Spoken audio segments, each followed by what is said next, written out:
സാറേ, എന്താ ഏട്ടാ? എൻ്റെ മോളെ കാണാനില്ലേ? സാർ, ഒരു പെൺകുട്ടിയെ കാണാതായിട്ട് 3 മണിക്കൂറായി. ഒളിച്ചോട്ടോ അല്ല സാറേ, അവളെ കാണാതായതാ.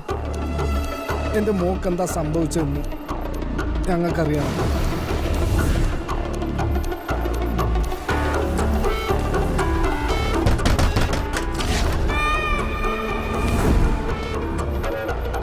മാസങ്ങൾക്ക് മുമ്പ് കൊച്ചി വാർഫിൽ നിന്നും ഒരു ലോ കോളേജ് വിദ്യാർത്ഥിനിയുടെ മൃതദേഹം പോലീസ് കണ്ടെത്തി.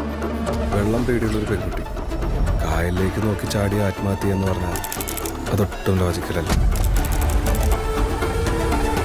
Hello sir, positive. ചാനലിന്റെ റേറ്റിംഗ് കയറ്റാനുള്ള ഒരു എപ്പിസോഡ് മാത്രമാണ് ഈ മെറിൻ കേസ്. അത്രയേ ഉള്ളൂ, അത്രേ പാടുള്ളൂ. മെറിന്റെ മരണത്തിൽ നമ്മൾ ആരും അറിയാത്ത മറ്റെന്തൊക്കെയോ സംഭവിച്ചിട്ടുണ്ട്.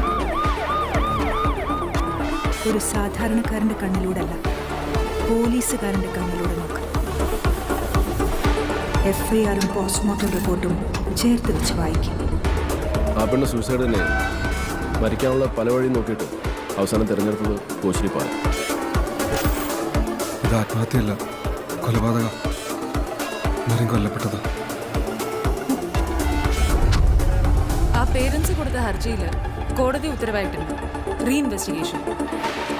നിനക്കിത് എന്തിന്റെ കേടാ? ഏതൊരു ചത്തുപോയ പെണ്ണിന്റെ കേസ് തപ്പിപ്പോയി. ആ കൊച്ചിന്റെ മരണത്തിൽ ദുരൂഹതകളുണ്ടെങ്കിൽ അത് കണ്ടുപിടിച്ച ആ കുട്ടിക്ക് നീതി വാങ്ങിക്കൊടുക്കാനുള്ള യോഗം നിനക്കാണ്.